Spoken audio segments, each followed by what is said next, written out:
let's see where to start. So I do the campus tours for GPS, and I like to do those because if I do the campus tours, then I get to meet an awful lot of the people even before they become Rice students. And so, we walk around campus, and here's an important place for scholarship, and here's an important place for scholarship, and here's another, and then now welcome to Valhalla. This is the heart of the Rice grad student community, right? This is where it's at, and it feels a little bit weird to be a professor and to be a dean and to gloss over the academic pieces, and when you get to Valhalla say, okay, now we're finally at the place where it happens, and this is the important place for the Rice grad students. But that's just the fact.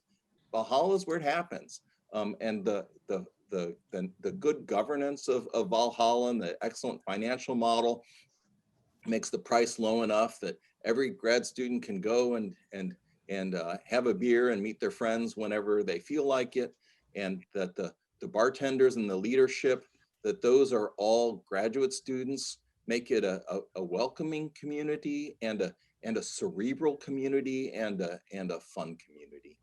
And a lot of Rice's research achievements turn out to have Valhalla connections and Valhalla roots. It's the central mixer of people from all the various disciplines at Rice. And if you walk through Valhalla on a Friday night, you'll hear people talking about all kinds of things, but you can hear passionate discussions and passionate arguments about some arcane bit of scholarship. And so that's great. But you can also hear two people who are having real trouble trying to understand each other's disciplines. Say, okay, look, let me try to explain it to a way that you can understand because you're very distant from the intellectual area. And you see the merging of minds. And I think that the process of finding a way to connect with people from a very different kind of intellectual background, that's where some of the best interdisciplinary work from campus has come from. And so Valhalla has been really valuable to Rice for social reasons, for relaxation reasons, but actually pretty substantially for our scholarship as well. So I'm grateful to all of you who've been important parts of Valhalla over the years, and I look forward to learning more about the history. Thank you for that. This year is especially special because we are celebrating 50 years of Valhalla, and unfortunately weren't able to have that celebration in person. So we thought we'd be involved in the homecoming in some way. Okay. I'll hand it over to David and Anthony now. Well, first of all, I'm going to start with a shameless bit of self-promotion. If you haven't got this book, go and pick it up, The History of Valhalla, subtitled Being a Study of the Rice Graduate Student Lounge from its humblest beginnings in the year of our Lord, 1970 to the present, and all the other Wada Duda. It's available from Amazon.com. Okay, Anthony, what are your comments? How would you like to start this? Well, first I want to thank Andy and Dean Matsuda for hosting us. I also want to thank you, David, for writing this book. We could not have put this together without all of your diligence that you spent over the past couple years writing this book, and it is much appreciated. We have the bold goal of trying to summarize an entire book in 20 or 30 minutes. So my approach was to try and write like a little headline for each chapter to kind of grab an essence, not the essence. And then we'll talk a little bit about what is, what else was going on, some maybe fun anecdotes. So with that, I want to give a disclaimer. Andy is the current manager, and he very diligently emailed David and I over a month ago to say, hey, this is coming up. We would love to give a talk. And David and I said, great, sure, we'll get right on that.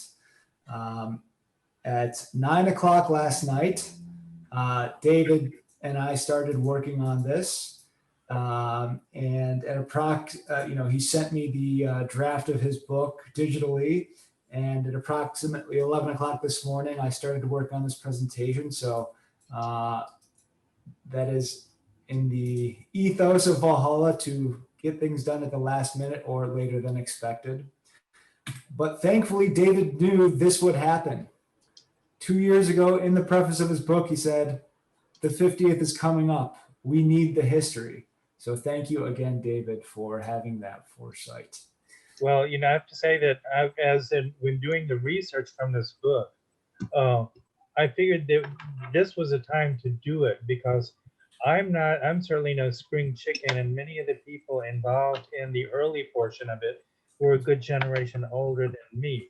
So I hate to put it this way, but many of the sources, many potential sources had already started to disappear. So I figured now was the time to get it. So I was very fortunate that many good people who were associated from different eras of Valhalla were extremely cooperative, extremely helpful, and extremely open to sharing their stories and information. Yeah. I guess, forgive me, I probably should have introduced myself. My name is Anthony Addo. I am a Rice graduate student alum. I got a master's in statistics and graduated in 2015. And I was one of the managers of Valhalla in, I think, 2012 and 2013. One of the best hires that I made was as manager was to hire David. David and I met each other at Valhalla, just started chatting up a conversation.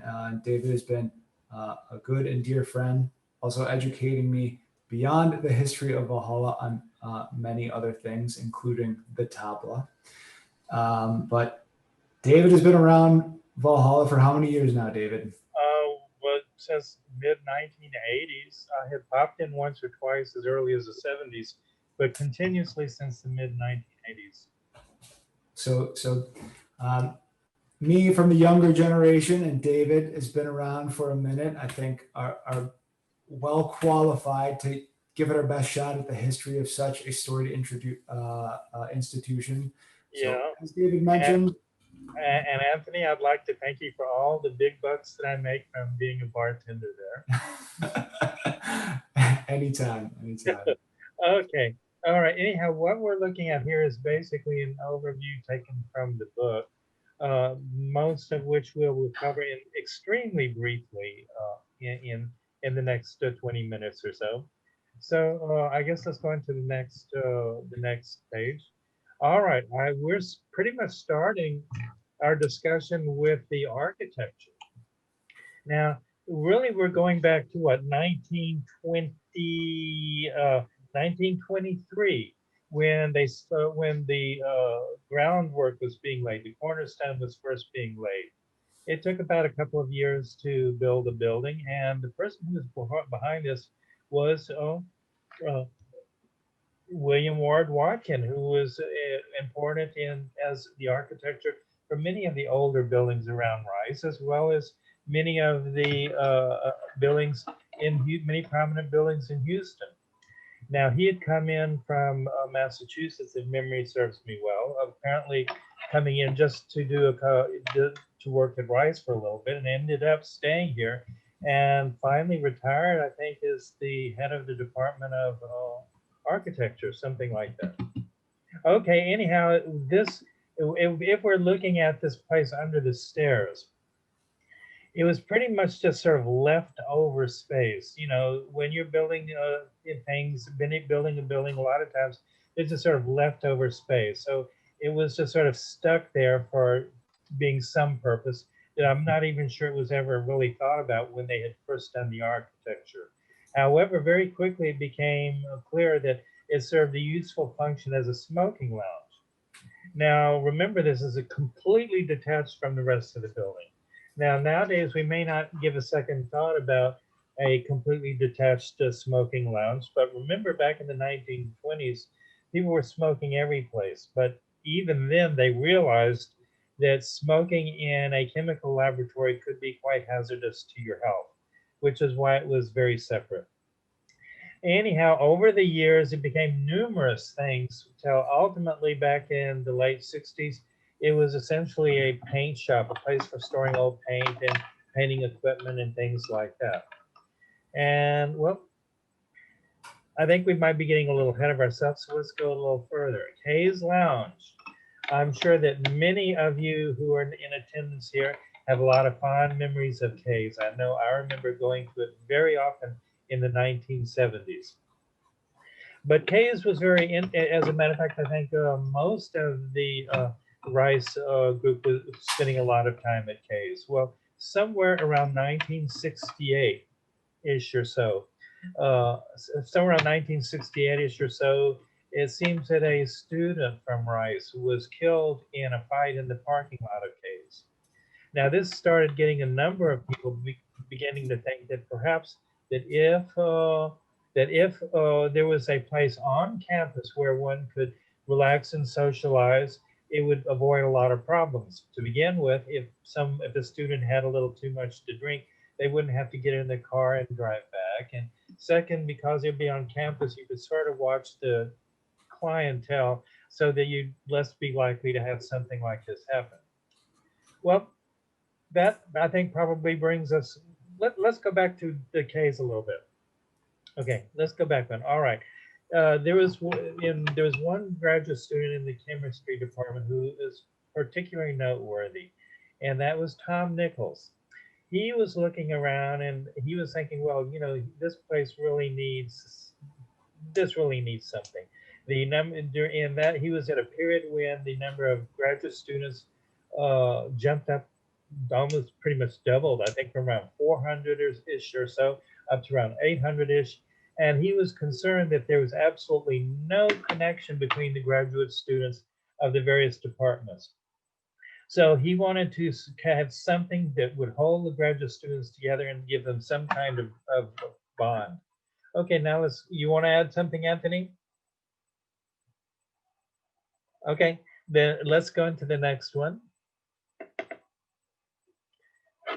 All right, now in the 60s, it was a period of great activism from students and the young in general. And certainly Rice being a place where a lot of young people were, there was a lot of activism on Rice. A lot of it had to do, initially a lot of activism had to do with opening up Rice to minorities, specifically blacks, because as many of you are probably aware, according to the original charter, blacks could not be students there. So in the early 60s, there was a lot of, it was realized that that was not going to happen. So if my understanding is correct, the Board of Trustees took itself to court. It sued itself to be able to change the charter. And in the process, they made a number of other changes, such as allowing tuition to be charged and things like that. Well, in this environment of activism, a lot of the students decided there needed to be a graduate student association. And the Graduate Student Association was started in 68 or 69. I'm going from memory because I don't remember where in the book it is. And when the Graduate Student Association was started, the first order of business was the creation of Valhalla. The idea being that if there was no Valhalla, there would be no socializing, there would be no cohesion, and the Rice Graduate Student Association, they felt that it would just simply not survive without the cohesion that a lounge would provide. But there were some questions, where was it going to be? Initially, the idea was that it would be the first space it was given was over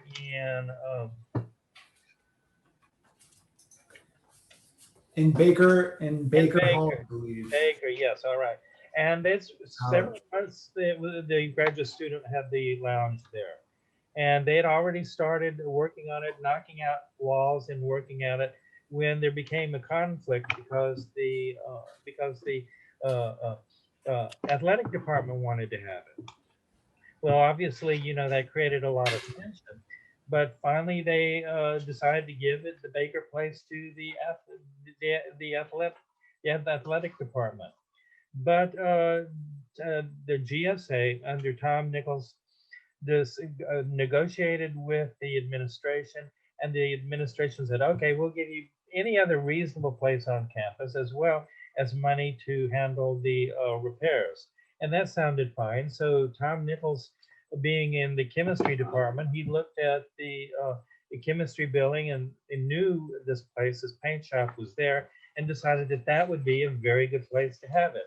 So he asked for it, and that would have been under Kenneth Pitzer, how do you say his name? Kenneth Pitzer was the president at the time. And yeah, okay. And decided, okay, he'd give it to him. But there was a problem. And the problem at the time was coming from John Margrave, who was the head of the chemistry department. He wanted the same facilities to use as a glass workshop. So it was very, very tense, and it all went all the way to the Board of Trustees, who finally decided that yes, the Graduate Student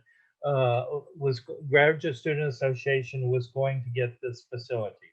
All right, so finally that was taken care of, but it had a lot of work that needed to be done.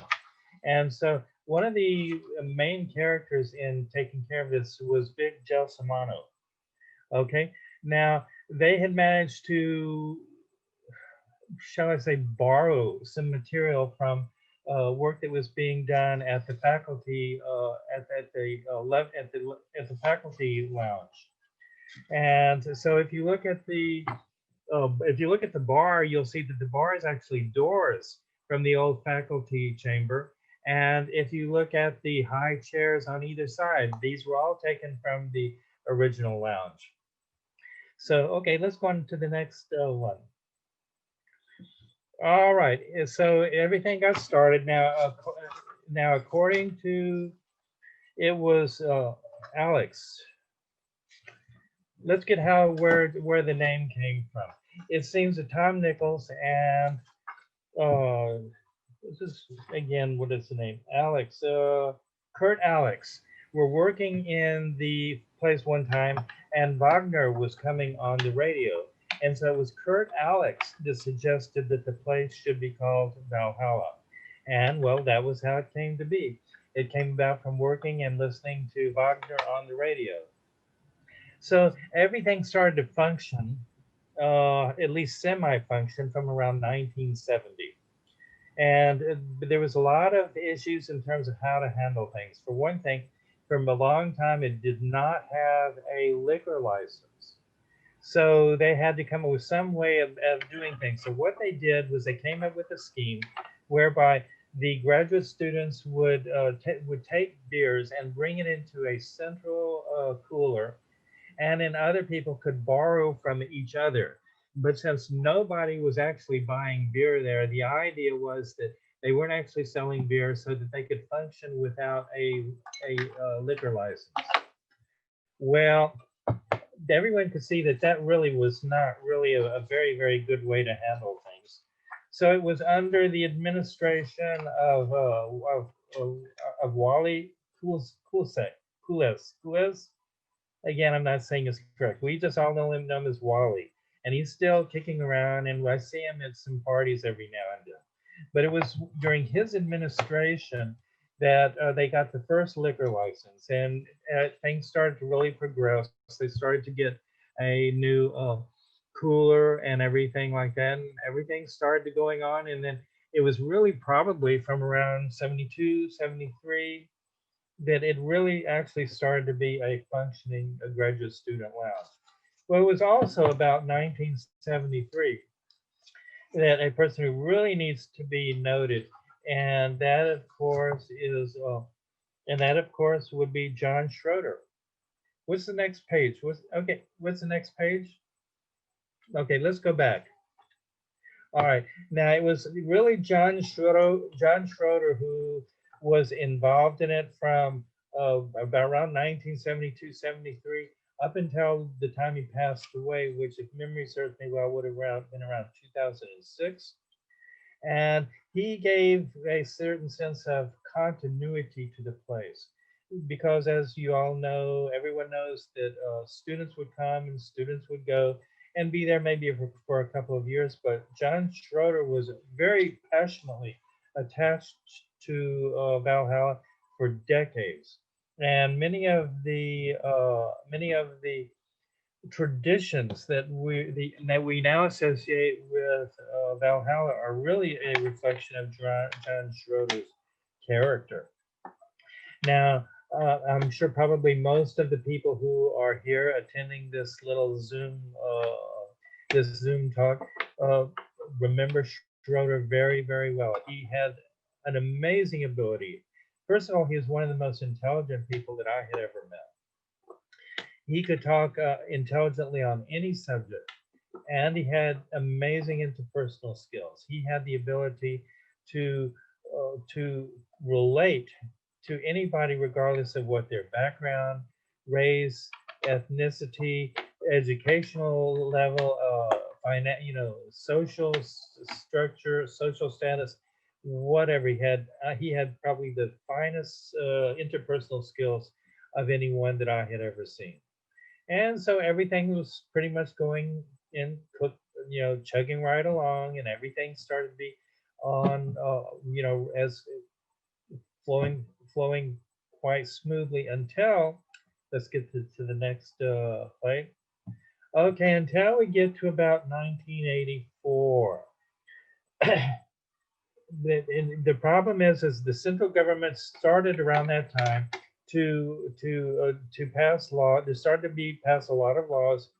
They were forcing the states to raise the drinking age to 21, which the states had a couple of years to take care of it. And by 1986, all the states in the United States, many of them begrudgingly, passed laws raising the drinking age to 21. Now, everyone was very concerned about this because at the same time that there was increased liability due to fears of underage drinking, because previously it had been 18. There were also a lot of fears concerned increasing liability, because it was during about the same period that there was a court decision in Texas stating that if somebody went to a bar and got very, very drunk and then went out and had an accident and killed someone, the bar had liability for it. So with all of these things going on, there was a lot of talk within the administration of just closing Valhalla and closing it down entirely, because they didn't want to deal with the liability issues. So obviously this made things very, very difficult. But after going along for a bit, finally there was enough pushback from the students that they decided, okay, they weren't going to close it down, but they were going to be watching Valhalla very closely. And off and on, it was a continuing theme over several decades, where every few years the administration would want to close Valhalla down. They were always concerned about the liabilities of alcohol and things like that. But one of my favorite anecdotes, David, was in this Machiavellian machinations. There was a gentleman named Carl McDowell who was the assistant to a newly appointed president, George Rupp. And he had been around. He knew the Rice University bureaucracy, but he never liked Valhalla and thought it was, needed to be closed down. He cited that it was like a nuisance with outsiders, or just kids drinking. It was a liability, but the new president said, "I understand that, but I can't simply close it down. There would be an outcry from students and alumni alike." So they kind of like hatched this plan to try and make bartenders and managers take a salary, so that they would be one, that would drain the financial resources, and two, that would make them employees of the university. And then they would have to pay insurance, liability insurance, workers' comp, etc. So this was their plan from the start. But Carrie Jensen, who I don't know if it was the manager at the time or was just involved. He called a insurance company and said, "Can I ask a couple questions? They want to classify us as employees and not students. How will that affect us?" And what he found out is, as graduate students collecting a stipend, they were already considered employees, and all of the threats that the university was making were really null and void. So that was like a huge win from a potentially, from Carl, who had the intent to try and shut down McDowell. So But this I also, love that anecdote. this also created some degree of tension between Kerry and the administration. And yeah, there was also another thing, is that according to the conditions of many of the stipends and the assistantships that graduate students would have, if they had outside employment, then they could lose their stipend. So that would have put pressure on, because you're having a graduate student allowance for which most of your graduate students could not even be bartenders. So that was a tense period right there. But ultimately things tended to be got cleared up. Okay, can we go in? Move on to the next plate. Yeah, the last thing I wanted to say is that ultimately, obviously, Valhalla remained open, but to break the ice, the president hosted a party for faculty and staff at Valhalla shortly after September 1986, when the new law became effective and that drinking age was raised. And he even served alongside the bartenders behind the bar at the party to kind of like lower tensions and say, Valhalla's here to stay. Okay. Excellent. All right. Now again, John Schroeder.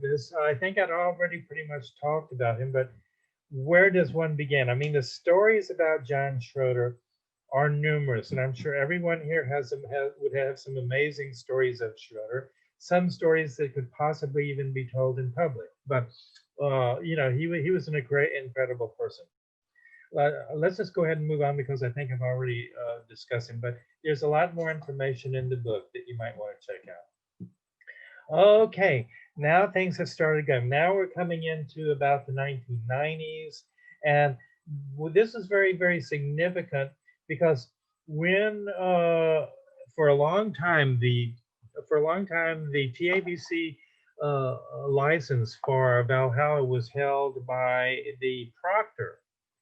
Well, with things coming and going and happening, the proctors really didn't want to have that added liability. So it was in 1990 that V&W Permits was established, which was a separate corporation whose really only function was to hold the TABC licenses for Willys and for Valhalla. Now, the whole object for all of this was to create multiple layers of insulation between some possible occurrence and the university. So first of all, if something happens, if something unfortunate happens, the first level of liability, the first person to be in danger would be the bartender. The second level would be the managers. A tertiary level would be V&W Permits. And then at that point, the university could step back and say, I mean, why sue us? We don't have anything to do with it. We just rent the facilities to V&W Permits. So they'd create multiple levels of insulation to insulate the university from any unfortunate incident that might have occurred. So that was, again, one of the reasons for the creation of V&W Permits. But over the years, we also find that by the 1990s, a lot of the Valhalla traditions had become firmly established. There were beach parties, tie-dye parties, the whole list as you see here, that I think many of them you are aware of. Shall we go on further? Okay, again, there were some changes in terms of the traditions. Disc golf was very popular during the 90s. It's no longer popular at Valhalla. Beer golf, which is still being played, the pies in the face. Let me mention something about this.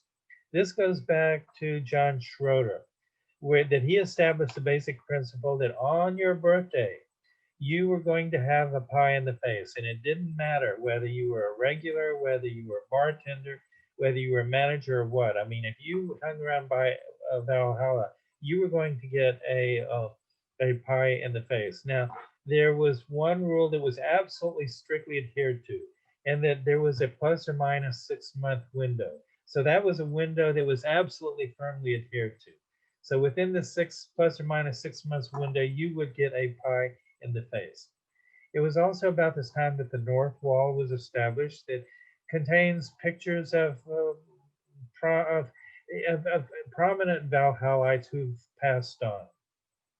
Now, it was in 2006 that John Schroeder passed away, and that right there signaled the beginning of some very, very major changes in the personal dynamics of the place.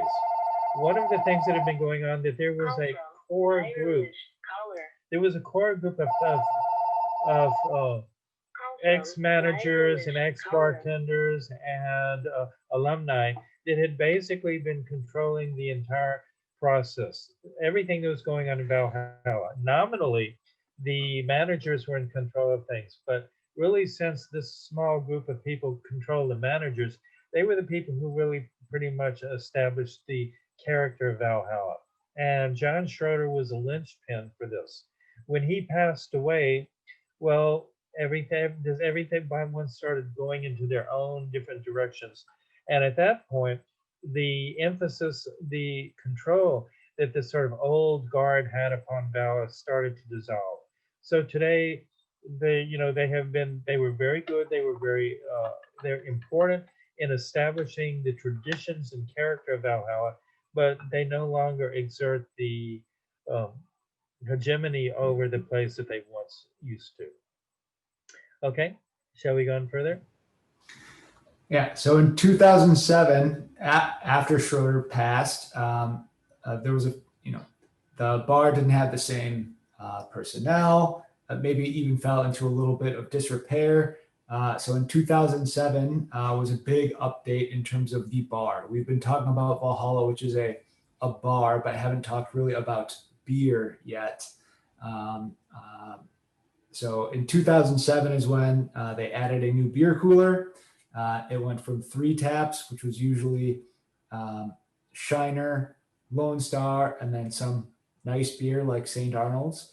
And we had a full six taps. So some fun facts. In the 90s, Valhalla was the single largest non-stadium distributor of Shiner in all of Texas, which means probably in all of the world, which is a pretty baffling to think about, a little bar selling that much beer. And I was just talking to Clay, my housemate, who is also an ex-manager, and understood that Schroeder used to drive to the Pearl Brewery to pick up kegs himself. He was the only one awarded that because Pearl continued kegging beer just for Valhalla to keep prices low. So those are my couple fun beer facts that I wanted to throw in. Okay. Now, Valhalla has always been full of a lot of bric-a-brac, little objects and things here and there that have given its character. And they have come and gone over the years. So I don't really think we want to spend too much time on it, but we're all familiar with the bits and bobs and odds and ends that give the place its character. Let's go ahead and move on. Okay, now, as I said, after the passing of Schroeder and after the loss of the hegemony of the old guard, it started to acquire a new character, still retaining a lot of the traditions, but it started to attain a new character, which in many ways would be more like what you would expect a student lounge to be. Do you want to add anything, Anthony? Okay. Okay, now another. We really have to thank F&E. These guys, they have facilities and engineering. They have really been very important in keeping things going and also contributing to the overall culture of the place. Okay, that's it. From now on, for about another 10 minutes, we'd just like to open it up to you guys. If you want to add something, if you want to make a question, we're just going to open it up to all of you guys from here on. Well, I have a question about the future. I hear that there's going to be a new student center and it will house the new Graduate Students Association Lounge. Does that mean Valhalla goes away? I would doubt it, but this would not. But I have not heard any information one way or the other. I think there'd be such an uproar if they tried to move it because some things you don't mess with. The old RMC, it's been a while since I've been there, but the old RMC did actually have a graduate student lounge. I think it was called the Captain Lounge. So the lounge will be there, but Valhalla, I don't think is going anywhere. Right. And so, hi, Seiichi Matsuda. I'm the Dean of Grad Studies. Valhalla's not going anywhere. Right. And so the lounge that's to go into the new student center is going to be a hangout place. It's not at all a Valhalla replacement. I would also like to add that from around 2000, the alumni made it very, very clear that that Valhalla is not to be touched. So regardless of I can't imagine anything happening that would cause the administration to upset the apple cart, so to speak. But that's good point. Any other questions? Anyone want to add anything? I'm sure a lot of you have anecdotes that you might want to share. Questions? Okay, then I guess that's it. Anirudh, do you want to add anything? Yeah, I just wanted to thank everyone for participating, and also David and Anthony, thank you so much for agreeing to present, and to the alumni office and Zane for handling the logistics for this event and getting us to do what we need to do to make it happen. And I'd like to thank Anirudh for giving us the opportunity for doing this. Okay. I have one quick question. Yes. Do you want us to send you additional stories or items? Or is there some kind of wiki being accumulated, or maybe addendums to the book or stuff like that? Right now, there doesn't seem to be any wiki, nor does there seem to be really any plans for an updated version. I myself have had to move on to other things. My whole thing with writing this book was about a few years back. I fractured my wrist in a bicycle accident, and a lot of my professional activities were put in the back burner. So in order to just do something, I figured, well, I'd spend a few months and just write this book because someone had mentioned it. But as things hit, that was a gross underestimation of the work. So what I thought would take me just a few months took me 2 years. Anyhow, again, this is the book. This is what the cover looks like. And the whole idea is I've put a lot of information in here, but try and take care of everything in a very light-hearted manner and pretty much try and reflect the mood of Valhalla. While I was doing a little bit of research and coming across pictures, I noted that I didn't know before, there's like a John Schroeder Memorial wiki. I'll share it in the chat. That had a lot of good pictures and anecdotes. And I'm looking at Andy on the video chat. Since you are managing through the digital age, a wiki of anecdotes or a page or something might sound fun. So I didn't catch who suggested that, but it's a great idea to keep remembering history. So.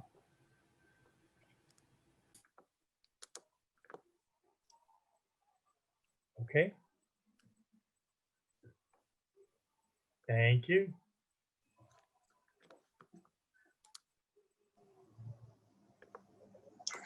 Thank y'all for joining. Thank Thanks. Bye-bye. Thanks for sharing. Bye. Thank you very much. Bye-bye.